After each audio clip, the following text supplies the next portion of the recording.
করতে পারে না, কাল হরণ করতে পারে না। তখন বলছি আয়ু হরণ যার করতে পারে না সেই কি মর্তলোকে তার জীবনটাই কি ফলস্বরূপ?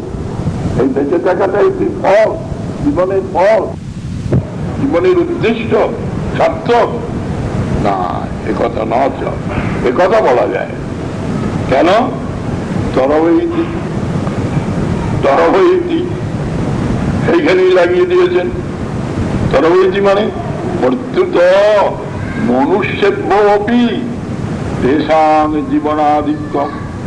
এই যে তরুগণ, এই যে বৃক্ষ সকল, এরা কতদিন ধরে বেঁচে আছে? এরা কতদিন ধরে বেঁচে আছে? মনুষ্যেভ্যপি তেষাং বৃক্ষাদিনা জীবন আধিক্যম। মানুষের চেয়েও তাদের জীবন অধিক, তাহলে তো তারাই সার্থক। গাছপালা হয়ে বেশি দিন বেঁচে থাকাই সার্থক। আজকাল জগতে কি হচ্ছে? কেবল ঔষধ তৈরি করছে যাতে লোক না মরে, যাতে লোক না মরে। আরে লোক বাঁচিয়ে কি হচ্ছে? কি বেঁচে থেকে কি হচ্ছে? বেঁচে থাকাটাই তো একটা বড় কাজ। বেঁচে থাকাই বড় কাজ। বৃক্ষও তো বেঁচে থাকে, বাঁচলে কি হবে? কিন্তু মানুষ দেখবেন ওই যে যারা হরিভজন করে না, নানাকার পশু বলে জাতিগুলোকে ভাগবত বর্ণন করেছেন, সেই পশুগুলি খালি বাঁচবার চেষ্টা, দীর্ঘদিন যাতে বেঁচে থাকা যায় তার জন্য কত বৈজ্ঞানিক লেগে পড়েছে কি করে বেঁচে রাখা যাবে। আবার ওদিকে জন্ম নিয়ন্ত্রণ করেছে, আবার এদিকে মৃত্যু বন্ধ করতে চাচ্ছে যাতে না মরে। এমন এমন সব ঔষধ আবিষ্কার করছে মৃত্যু ঠেকাবার জন্য।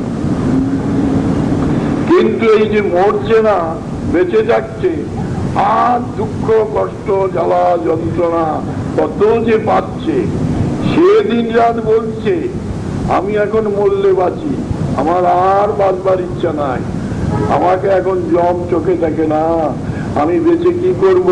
হে জম, তুমি আমায় চোখে দেখো না। আর ছেলে পিলে মাতৃপুতি ওরা মায়ায় মুগ্ধ হয়ে বলছে না না না, তুমি যেও না, তুমি এখন যেও না। তার মানে তাদের কিছু স্বার্থ আছে, যেও না, কোনো কাজ হয়। যদি কিছু কাজ না হতো তাই বলে হ্যাঁ যাওয়াই ভালো, যান। আর কেন থাকবেন? গলা টিপে দেব? গলাও টিপে দিতে পারে, কিন্তু কিছু সুবিধা আছে। লোকটা হয়তো পেনশন পায়, এখন ও যদি চলে যায় ওই পেনশনটা কমে যাবে। তাকে ওকে যে কদিন বাঁচিয়ে রাখা যায় ওই পেনশনটা ভোগ করা যাবে। কিংবা বুড়ি দুড়ি হলে সংসারে খাটে যাও তরকারিটা আমান্য করে দেয়, ঘরটা পাহারা দেয়, ওটা যে কদিন বেঁচে থাকে সে কদিন আমরা একটু সিনেমা দেখে বেড়াতে পারি, বুড়িটা ঘরে থাকে, পাহারার কাজ হয়। আর ওটা যদি মরে যায় তাহলে আমাদের তো সিনেমা দেখা বন্ধ হয়ে যাবে। তাই তো, এই তো সংসার। তারা বলছে থাক থাক, আরো কিছুদিন থাক। বলে আমি চলতে পারি না, ফিরতে পারি না, খেতে পারি না, শুতে পারি না, ঘুমোতে পারি না, আরে ঘুমের ঔষধ হয়েছে, তোমার এনে দেবো, ট্যাবলেট এনে দেবো, সেই ক্যাপসুল খেলে ঘুমো হয়ে যাবো। এই বৈজ্ঞানিকরা এইসব করে বেড়াচ্ছে আর মানুষের পেছনে ধাওয়া করছে।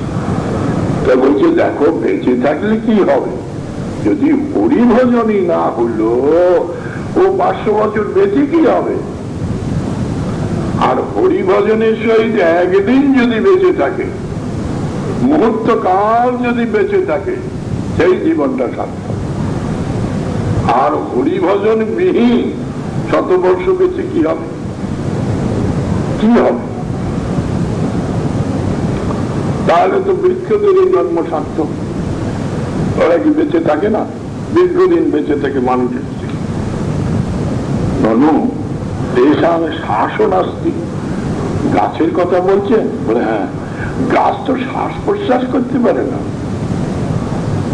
কাজী ওরা বেঁচে আছে বটে অনেক দিন, ওরা শ্বাস প্রশ্বাস করতে না। আমরা মানুষ কিরকম ভোট ভোট করে ঘুমলে পাশে লোক শুতে পারে না, একদম উঠিয়ে দিই এমন শব্দ হয় শ্বাসের। সুতরাং ওই বৃক্ষ বলছেন সৃষ্ট, ওরা কি শ্বাস করতে পারে? ননু দেশাং শাসন আসতি ইত্যত আহ, এরপরে বলছে ভস্তায়তি, শ্বাসের কথা বলছ? ওই কামারশালের ভস্তা প্রত্যুত মনুষ্যব্যপী ভস্তানাং শ্বাসাধিক্য। মানুষ তো একটু শ্বাস চাচ্ছে এইরকম করে, আর ওদের যে কামারশালে কামার এরকম করছে ভোট ভোট ভোট করে আগুন ওখানে জ্বালাচ্ছে, কয়লাগুলো দিয়েছে আর ওগুলো জ্বলছে, কত শ্বাসাধিক্য। তাহলে বস্তা শ্রেষ্ঠ? মানুষের চেয়ে তো কামারশালের বস্তা শ্বাস অধিক। হ্যাঁ, তোমরা এই শ্বাসের কথা বলছো, দেখো ওই শ্বাস দেখো। ননু দেশাং আহারাদি কোন নাস্তিতে, আরে ওরা তো খেতে পারে না, মানুষ তো খেতে পারে। ও শ্বাস প্রশ্বাস করলে কি হয়? খেতে পারে না। ও খেতে পারে না। সপ্তাহ নগাবন্তী নমে হন্তি, তিন গ্রামে পশব পড়ে, গ্রামে যে পশুগুলো আছে তারা খায় না? খুব খায়। বলে তারা খায়, কিন্তু আমাদের মতন কি তারা সব ব্যবস্থা করে থালা বাটি গ্লাসে সাজিয়ে চোদ্দ করে রান্না করে খেতে পারে? তা বটে, পশু পক্ষীরা পারে না। কিন্তু খাদ্যের অভাব হলে, ক্ষুধায় যে জ্বালা হয়, সে সময় পশুই হোক পক্ষী হোক খুন নিবৃত্তির জন্য যে আহার্য গ্রহণ করে, তাতে খুন নিবৃত্তি হলে যে তৃপ্তি একই। তুমি এখন বুঝতে পারছো না। ওই যে কুকুরটা গিয়ে গু খাচ্ছে, গু খেয়ে ওর পেটটা ভরে ওখান থেকে চলে এলো, ওর ক্ষুধাটা নিবৃত্ত, ও যে শান্তি পাচ্ছে, ওর ক্ষুধা নিবৃত্তির যে তৃপ্তি। আর তুমি 7-8 রকমের ব্যঞ্জন দিয়ে থালায় সাজিয়ে দিয়েছি গিন্নি, দাঁড়ে বসে পাকা করছে, আর তুমি বসে বসে খাচ্ছ। ক্ষুধা নিবৃত্তির একই।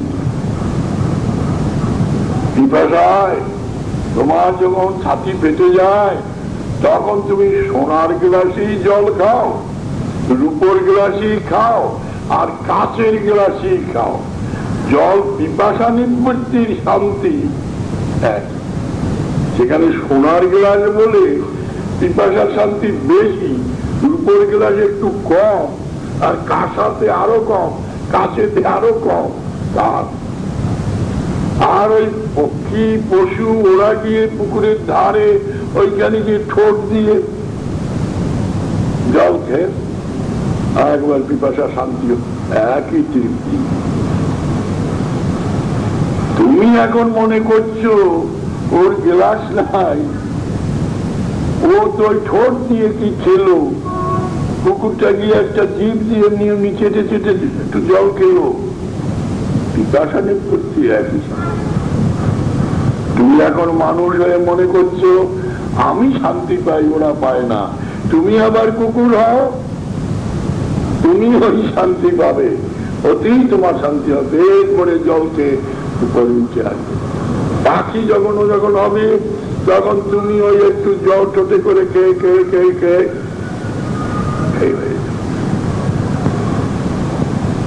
আজই আহারাদি কথা বলছো।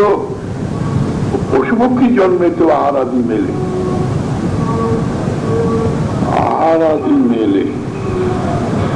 আমাদের মতন না, তোমাদের মতন না হলেও আহার গ্রহণের যে শান্তি, ক্ষুধা নিবৃত্তি, দৈহিক পুষ্টি, ওদেরও।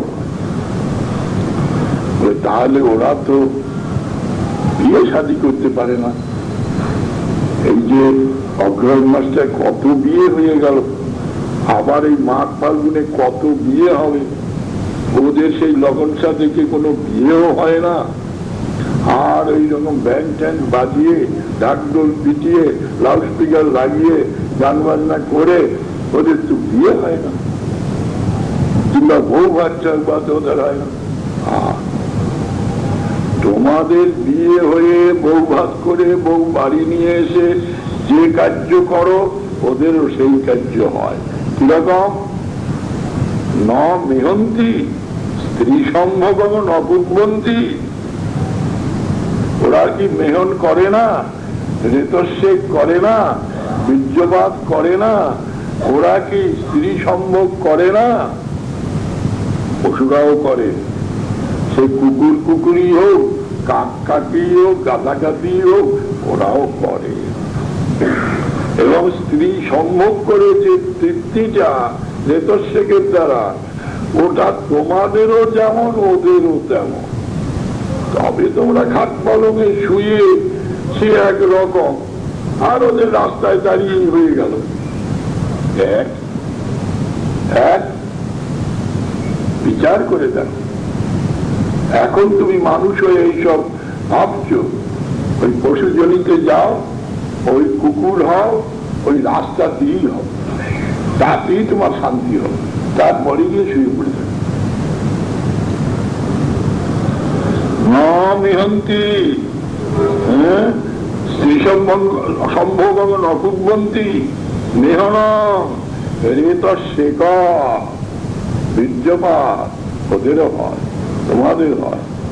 গ্রামের পশু ওরা, ওদের ডিগ্রিধারী কোনো MA PhD PRS নয়। আর তোমাদের এই স্ত্রী সম্ভোগের জন্য কত বিজ্ঞান, কত সাহিত্য, কত কাব্য রচনা করেছ। এই খালি স্ত্রী পুরুষের সম্ভোগের ব্যাপারে কি বিজ্ঞান, কত যৌন বিজ্ঞান কারা করেছ, কত রকমের এর সাহিত্য রচনা করেছ, কত কাব্য করেছ। ওদের কোনো সাহিত্য নাই, কাব্য নাই, কিছুই নাই।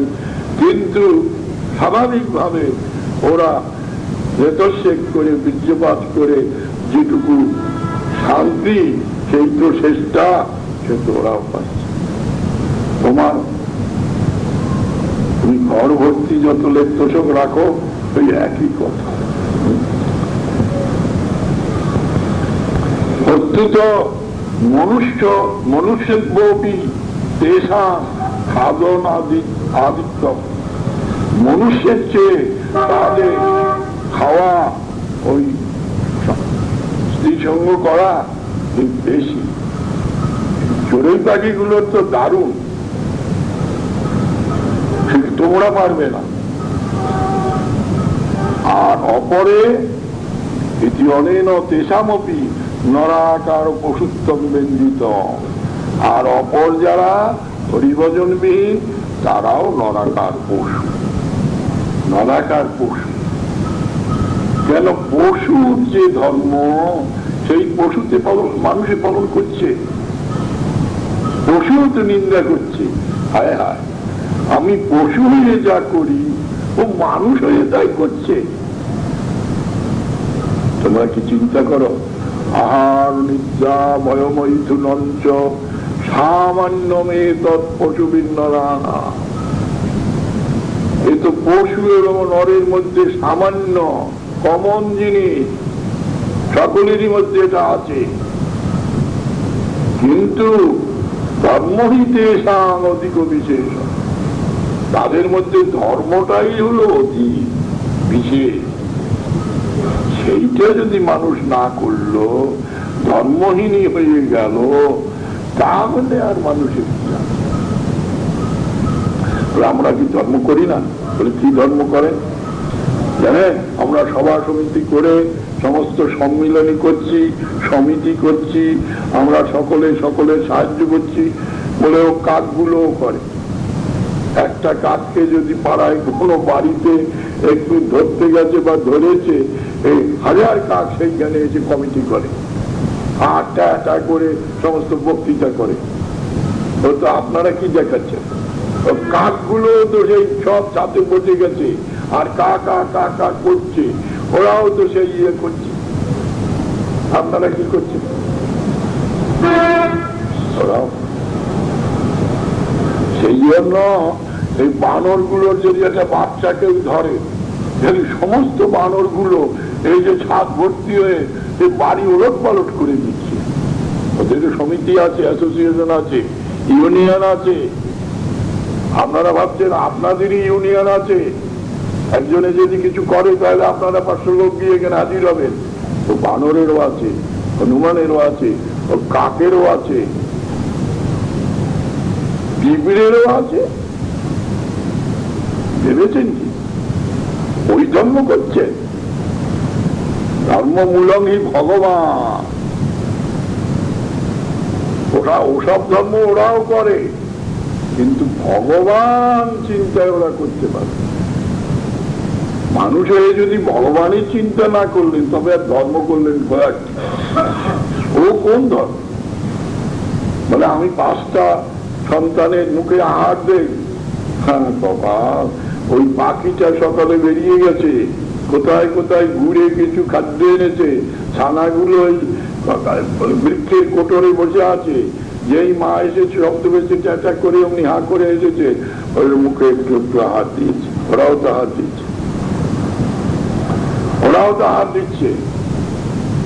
কুকুরগুলো 4টা-5টা ছটায় অগ্রহায়ণ মাসে বিয়ে হচ্ছে, কি বাঘ মাসে ফাল্গুন মাসে বিয়ে হচ্ছে, যেমনই বিয়ে 5টা-6টা একসঙ্গে বিয়ে হচ্ছে।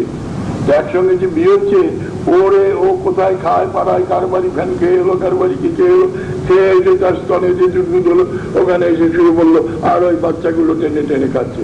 ওরাও তো বলে আমরাও কজনকে খাওয়াচ্ছি। তোমরা যে 5 জনের মুখে আহার দিচ্ছ, ওই কুকুরটাও তো দিচ্ছে, পাখিগুলোও তো দিচ্ছে, বাগায় নিয়ে এসছে খাওয়ার কোথার থেকে ঘুরে ঘুরে ঘুরে ঘুরে। অতএব তোমরা ওসব বাহাদুরি করো না।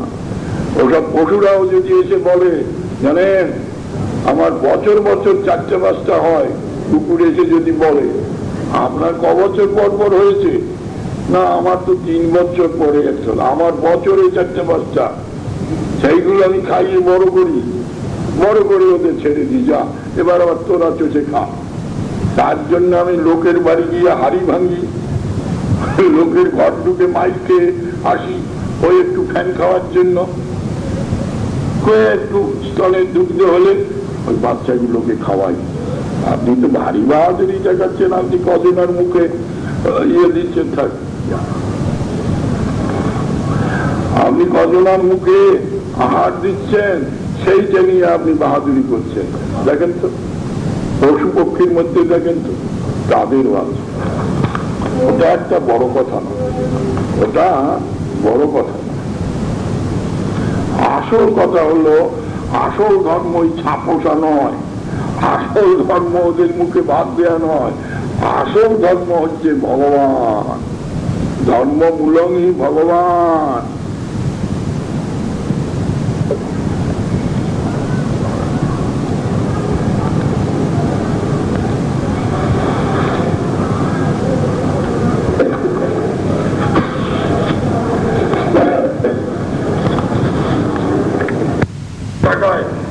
মানুষের পশুতে অভিষয় সবাই আছে, ওই ইউনিয়নও আছে, ওই সমস্ত ওদের আবার বিয়ে আছে, ঘর ঠিক করা আছে। কিন্তু ভগবানের উপাসনা করবার জন্য কুকুরের যে একটা মন্দির, কি কাক কাক বানর হনুমান এদের একটা করে মন্দির নাই, মানুষ পারে মন্দিরে ভগবানকে পূজা করতে, ভগবানের নাম করতে, এসব ক্ষমতা মানুষের আছে, পশু পক্ষী ধর্মই তেষাং অধিক বিশেষ। অতএব এরা নরাকার পশু, বোঝে না কিছু। শ্রী চৈতন্য চরিতামৃত মধ্যলীলা 2য় পরিচ্ছেদ 30 হইতে 34 সংখ্যায় শ্রী মহাপ্রভুর বিলাপ উক্তি। মহাপ্রভু রাধা ভাবে বিভাবিত হয়ে বিলাপ করছে, সখী হে শুনো মন হত পৃথিবী। এ সখী তুমি শোনো, আমার বিধি বলটা কিরকম হত হয়েছে। মর বপু চিত্ত মন সকল ইন্দ্রিয়গণ কৃষ্ণ বিনা সকল বিপদ। আমার বপু, আমার চিত্ত, আমার মন এবং আমার সকল ইন্দ্রিয়গণ কৃষ্ণ বিনা সকলই বিপদ। কৃষ্ণ না পেয়ে আমার সব বিপদ। কৃষ্ণের মধুর বাণী অমৃতের তরঙ্গিনী, তার প্রবেশ নাহি যে শ্রবণে। আহা, কৃষ্ণের এমন মধুর বাণী এবং অমৃতের তরঙ্গিনী, তার প্রবেশ নাই যে শ্রবণে, যেখানে তা সেই কৃষ্ণ কথা ঢুকছে না, মধুর বাণী ঢুকছে না। কানা করি ছিদ্র সম জানিহ সে শ্রবণ, তার জন্ম হইল অকারণ। তার যে কানের ছেঁদা, এই কিসের জন্য? কানা করি ছিদ্রমন। কানা করিতেও তো ছেঁদা থাকে, সে ছেঁদায় কি হবে? কৃষ্ণনাম ঢোকে। কিন্তু মানুষের কর্ণে কৃষ্ণের মধুর বাণী ঢুকতে পারে, কিন্তু যদি নাই ঢুকলো তাহলে কানাকরি ছিদ্রতম জানিও সে শ্রবণ। শ্রবণ মানে কর্ণেন্দ্রিয়, তার জন্ম হইল অকারণে। তার জন্ম অকারণে হয়ে গেল। কৃষ্ণের অধরামৃত, কৃষ্ণ গুণ চরিত সুদাসার সাধু বিনিন্দ। কৃষ্ণের যে অধরামৃত, তিনি ভোজন করলে পর তার অধর স্পৃষ্ট যে উচ্ছিষ্ট, সে হল অমৃত, অধরামৃত। কৃষ্ণ গুণচরিত, কৃষ্ণের গুণচরি সুদাসার সাধু বিনিন্দন। সুধার যত স্বাদ সেসব নিন্দা করে দিচ্ছে, তার বিনিন্দন। সুদাসার সাধু, সুধার মধ্যে যেটা স্বাদ, তারও যে আস্বাদ, তাকেও নিন্দা করে।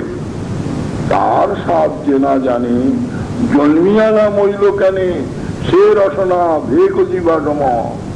সেই ভগবানের অধরামৃত, তার স্বাদ যে না জানলো, ভগবানের গুণচরিত, কৃষ্ণের গুণচরিত, তার স্বাদ যে না জানলো, জন্মিয়া না মইল কেনে, সে রসনা ভেক জীবাগম। তার জীবা থেকে কি হল? কৃষ্ণাম করল না, কৃষ্ণের চরিত কীর্তন করল না, কৃষ্ণের অধরামৃত পান করল না, তাহলে সে রসনা ভেক জিহ্বাগম।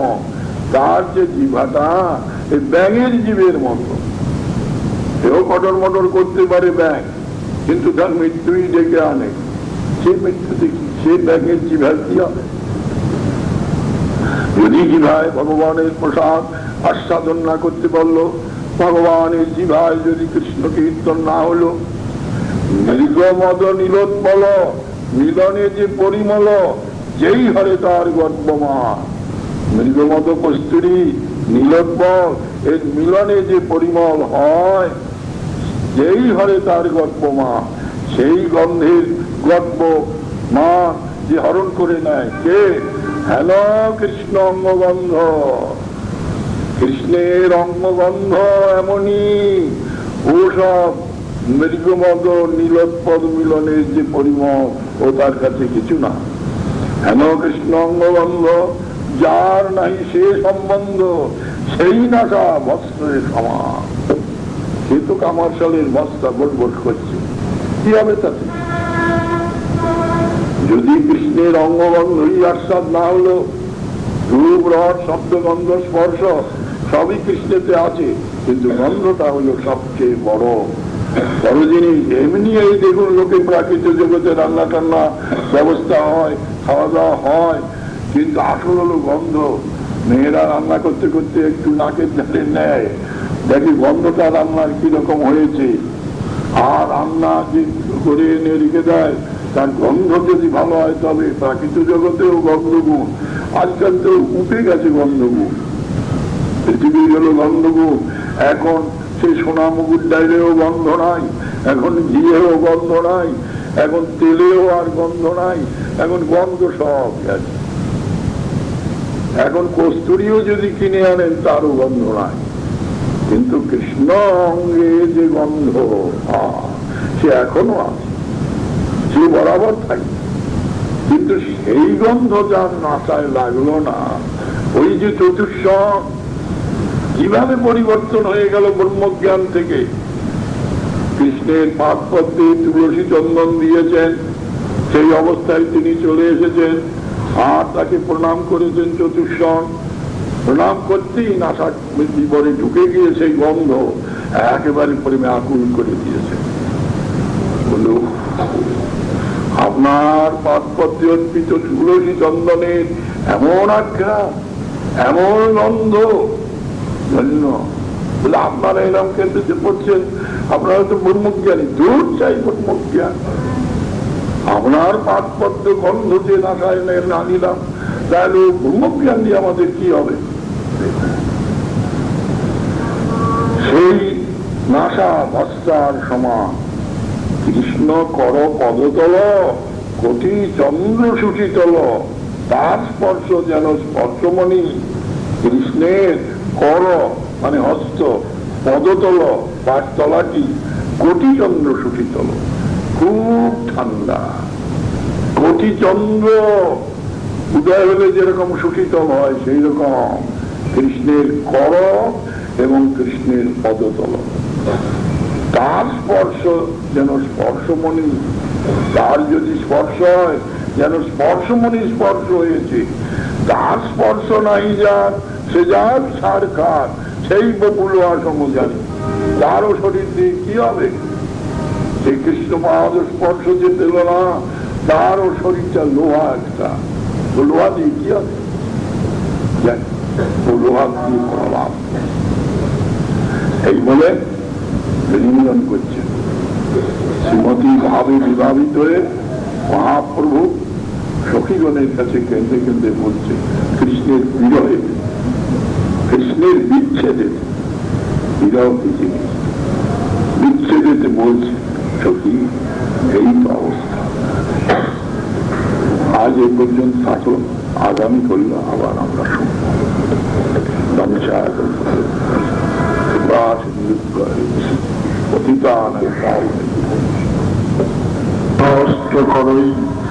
সংস্কৃত পুরুষ পশু নজাত কর্ণপত পেত জাতু নাম গদাগ্রজ।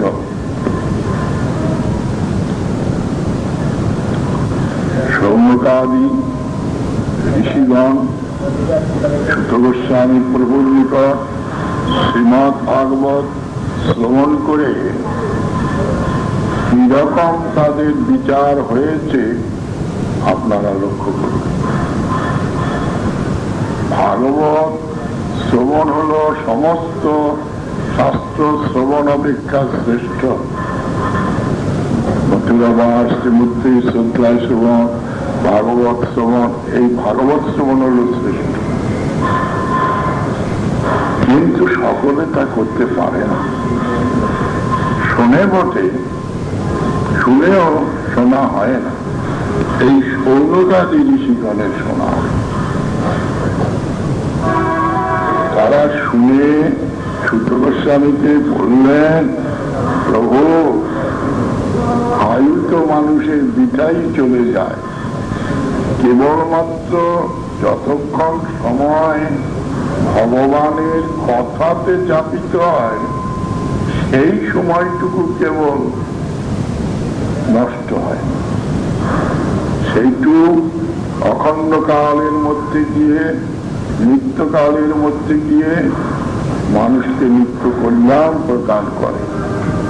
এই অনন্ত জীবন মানুষ মায়াবদ্ধ হয়ে ঘুরছে, এর মধ্যে ওই 1 ঘন্টা, 8 ঘন্টা, 1 মিনিট, 2 মিনিট যা হরিনাম শুনছে, হরিনাম করছে, ওইটুক অখণ্ড কালেতে গিয়ে জমছে এবং সেই নিত্যকালের মধ্যে থেকে নিত্য মঙ্গল জীবকে দিচ্ছে।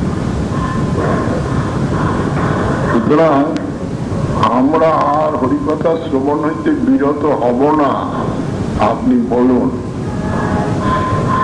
তখন সুত গোস্বামী প্রভু বলছেন, তাহলে কি মানুষের জীবনে খালি আলুটা নষ্ট না হয় এইটাই ফল?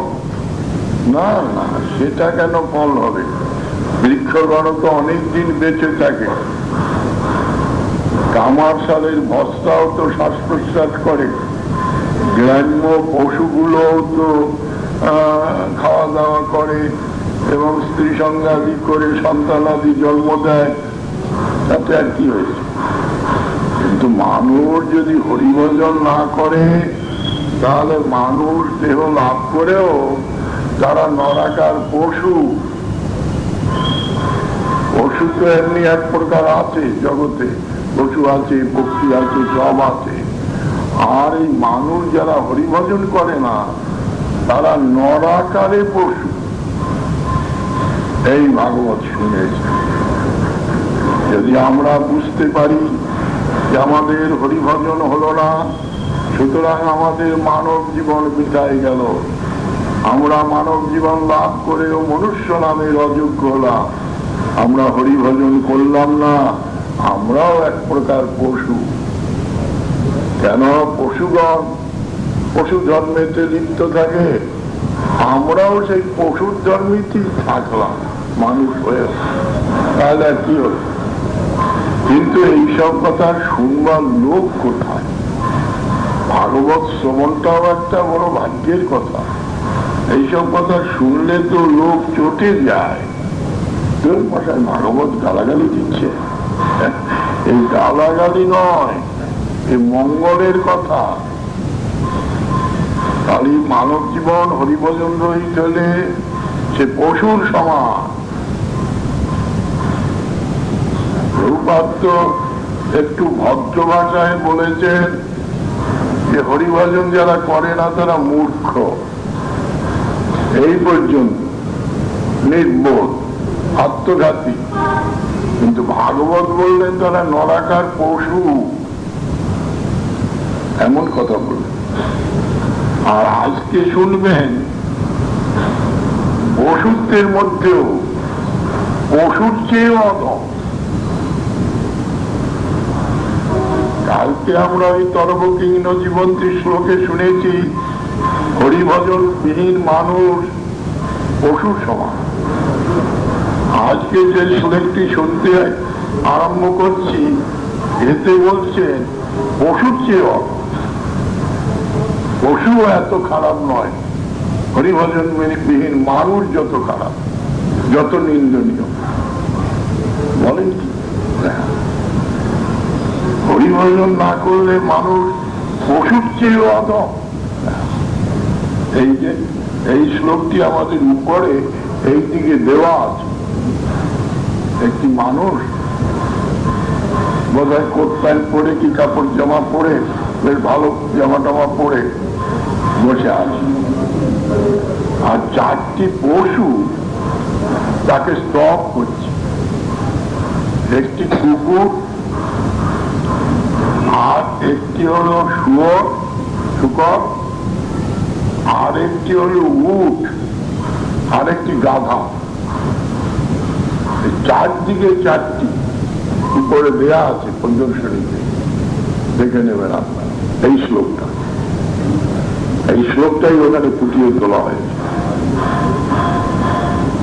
চারটি পশু, কুকুর, শুয়োর, গাধা, উট, এই চারটি পশুতে সেই মানুষটিকে অমন পোশাক পরিচ্ছদ পরা ভদ্রবেশী মানুষটিকে খুব স্তব করছে। কি বলে? আপনি মানুষ, আপনি তো আমাদের পশুর চেয়েও অধম, আমাদের পশুর চেয়েও তো আপনি অধম। সে মানুষটা বলছেন, বলেন কি তোমরা কুকুর হয়ে আমাকে কি বলছো? বলে কি আর বলবো, আমাদের ইচ্ছা হয় কুকুরের যে আমাদের সমাজ আছে আপনাকে তার প্রেসিডেন্ট করি, যে এরকম কুকুর আর পাওয়া যাবে না, তোমরা একে প্রেসিডেন্ট করো। শুয়োর বলছি আপনি পরম শুয়োর, যে আপনার মতন শুকর আমরা শুকর জনিতে কেউ হতে পারি নাই।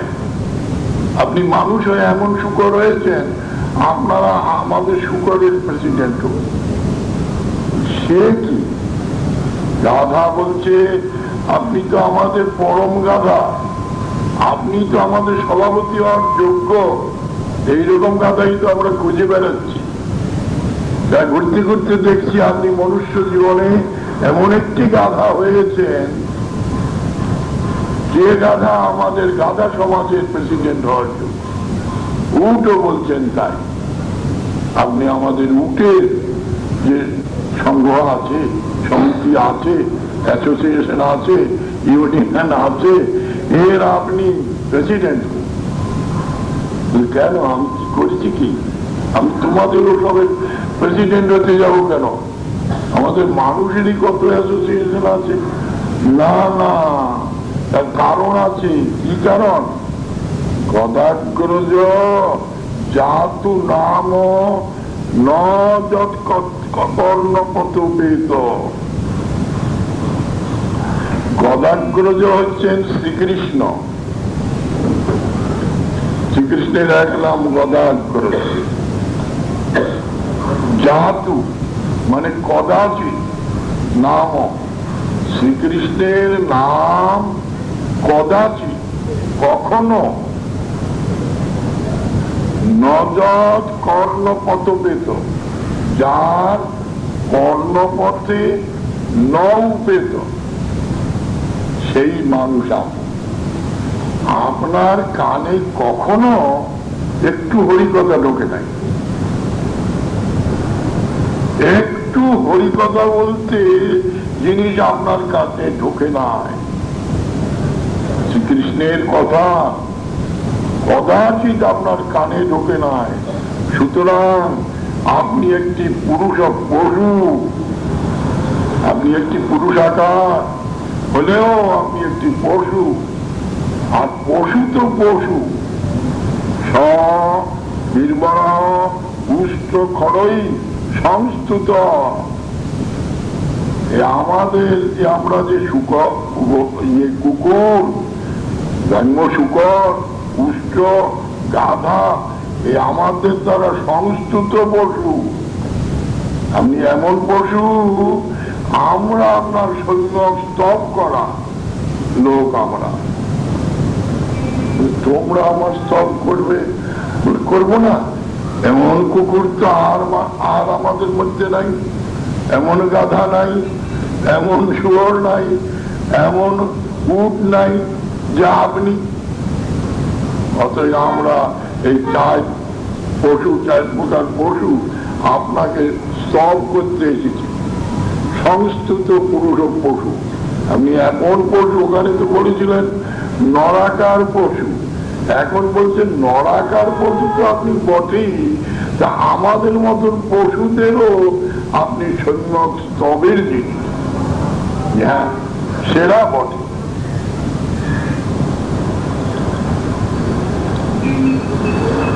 যাহার কর্ণকুহরে কখনো কৃষ্ণ নাম প্রবেশ করে নাই, সেই মানব কুকুর, জন্মশুকর, উষ্ট ও গর্ত পুতুল্য পশু বলিয়া নির্মিত হইয়াছে।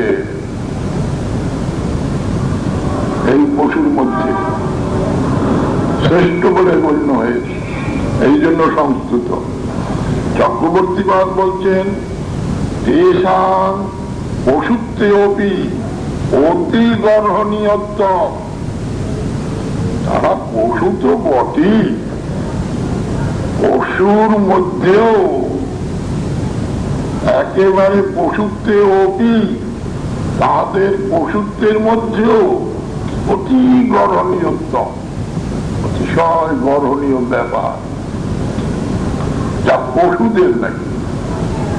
পশু যে কারণে নিন্দিত হয়, তার চেয়ে অতিশয় নিন্দিত এই মনুষ্য শরীরে এই পশু, যে যার কানে হরিকথা ঢোকে না, এই হরিকথা শুনতে চায় না, হরিকথা ভালোবাসে না। হরিকথা যেখানে হয় সেখান থেকে ওই পালিয়ে চলে যায়, যে না, ওসব হরিকথা মরিকথা আমরা শুনি না।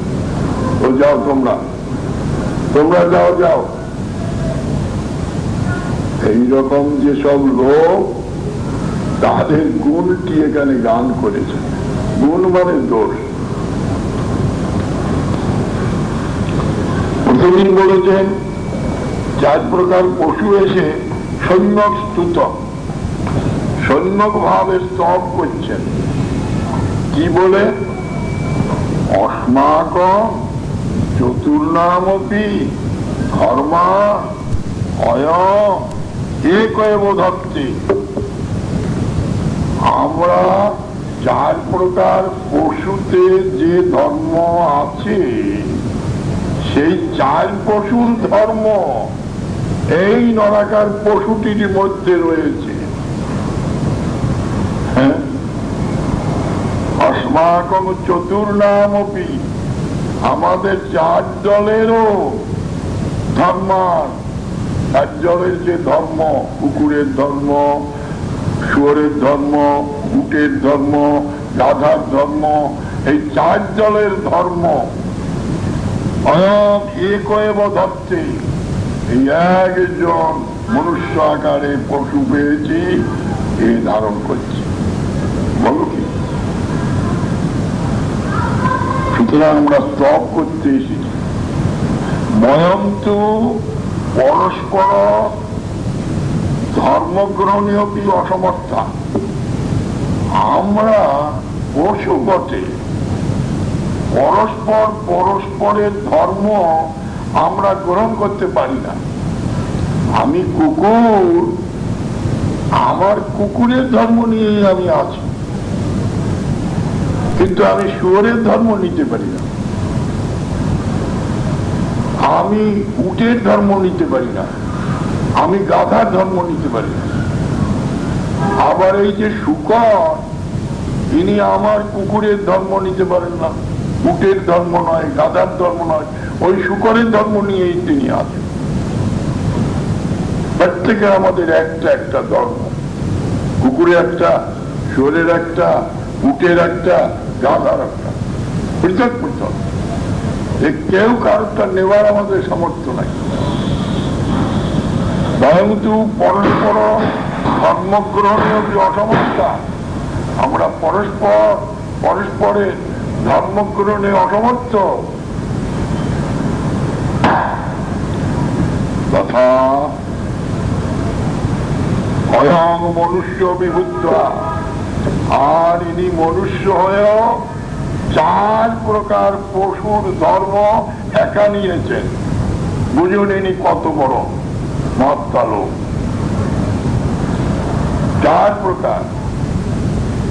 4 প্রকার পশু একা ধর্ম একা নিয়েছেন।